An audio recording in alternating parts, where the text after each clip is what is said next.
क्या आप जानते हैं मृत्यु के बाद आत्मा कहाँ जाती है? शास्त्रों के अनुसार शरीर नश्वर है और आत्मा ईश्वर की जितनी ही प्राचीन और अमर जीव है, जो कभी मरती नहीं, बस आवरण बदलती है। किंतु मनुष्य सशरीर जो पाप करता है, उसकी पीड़ा आत्मा को ही भोगनी होती है।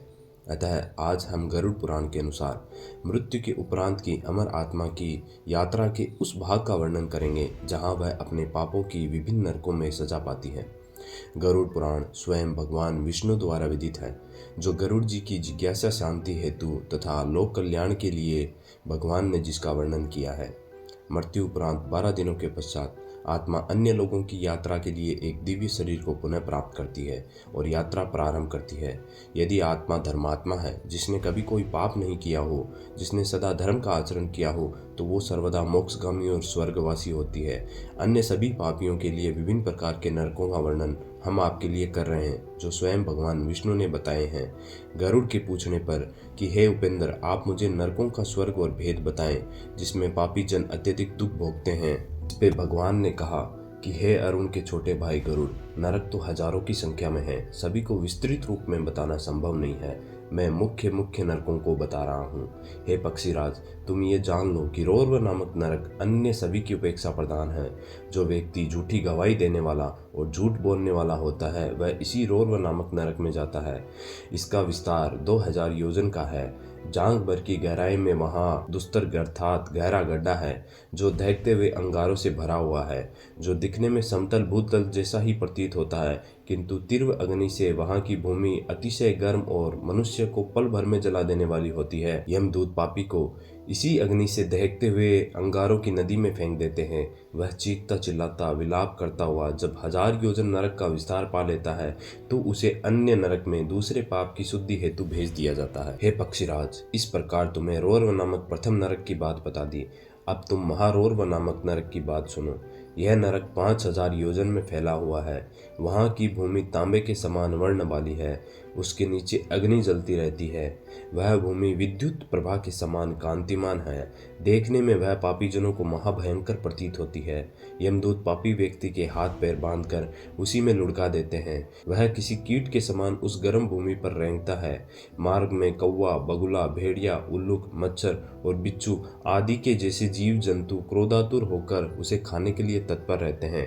इस प्रकार की दशा में वह बुद्धि भ्रष्ट हो जाने पर चीखता चिल्लाता छिन्न भिन्न अवस्था में 1000 वर्ष तक वहीं दुखों को भोगता है। इसके बाद जो नरक है, उसका नाम अतिशीत है। यह स्वभावतः अत्यंत शीतल है। महारोर्व नामक की समान इसका भी विस्तार बहुत लंबा है। वह गहन अंधकार से व्याप्त रहता है। यमदूतों द्वारा पापी जनों को लाकर यहाँ बड़ी जंजीरों से बांध दिया जाता है। पापी मनुष्य एक दूसरे का आलिंगन कर भयंकर शीत से बचने का प्रयास करते हैं। अत्यधिक ठंड से और भूख से व्याकुल प्राणी इधर उधर बिखरी हड्डियां और रक्त और मज्जा खाकर अपनी शुभदा को शांत करते हैं।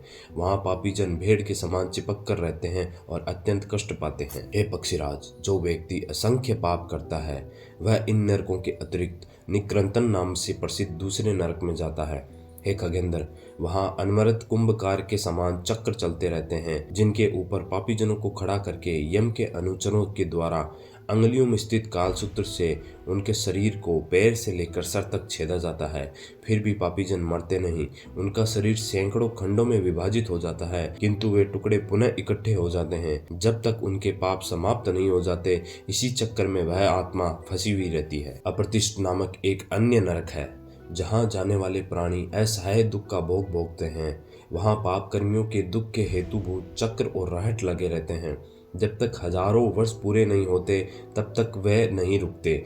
जो पापी आत्मा उस चक्र पर बांधी जाती है, वे जल के घट की भांति उस पर घूमते रहते हैं तथा बार बार रक्त की उल्टी करते हुए उनकी आंतें मुख की ओर से बाहर आ जाती हैं और नेत्र आंतों में धस जाते हैं। इससे जो कष्ट उस पाप आत्मा को होता है, वह अति कष्टकारी है। हे गरुड़, अब 80 पत्रवन नाम दूसरे नरक के विषय में सुनो।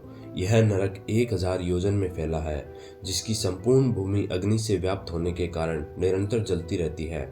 इस भयंकर नरक में 7 सूर्य अपनी सहस्त्रों सहस्त्र किरणों के साथ सदैव ही तपते रहते हैं, जिनके संताप से वहाँ के पापी हर क्षण जलते ही रहते हैं। इसी नरक के मध्य में 1/4 भाग में शीत स्निग्ध पत्र नामक एक वन है। हे पक्षी श्रेष्ठ, उसमें वृक्षों से टूटकर गिरे फल और पत्तों के ढेर लगे रहते हैं। मांसाहारी और बलवान कुत्ते उसमें विचरण करते रहते हैं। वे बड़े बड़े जबड़ों वाले, अति निर्दयी और व्याघ्र की तरह महाबलवान हैं। जब पापी आत्मा अपने आप को 7 सूर्य के ताप और भोजन हेतु उस वन में लेके जाती है, तो वन में स्थित पेड़ों के पत्ते, जो तलवार की धार से भी तेज हैं, उनसे कष्ट पाते हैं और कुत्तों द्वारा उनके शरीर को खंड खंड कर भक्षण किया जाता है। हे तात, अतिपत्र वन के बाद अब महाभयानक तप्त कुंभ नाम वाले नरक का वर्णन सुनो। इस नरक में खोलते हुए तेल से भरे घड़े अखंड अग्नि पर निरंतर खोलते रहते हैं। इन घड़ों में पापी मनुष्यों को औंधे मुंह करके डाल दिया जाता है।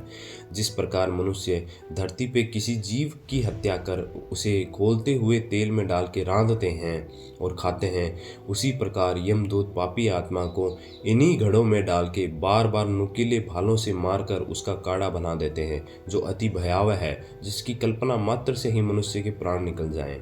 हे पक्षीराज, मैंने तुम्हें सभी 7 प्रधान नरकों, रौर्व और दूसरे उसके बाद आने वाले महारौर्व नरक, तीसरा अतिशीत एवं चौथा निकृंतन एवं 5वां अप्रतिष्ठ नरक, छठा असीपत्र वन एवं 7वां तप्त कुंभ, इनके बारे में भली भांति बता दिया है।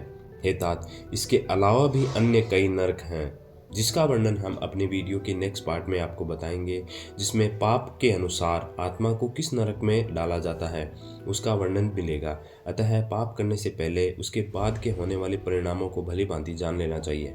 हमारे चैनल से जुड़ने के लिए धन्यवाद। अपने प्रियजनों को ये वीडियो शेयर करें। धन्यवाद। जय श्री राम।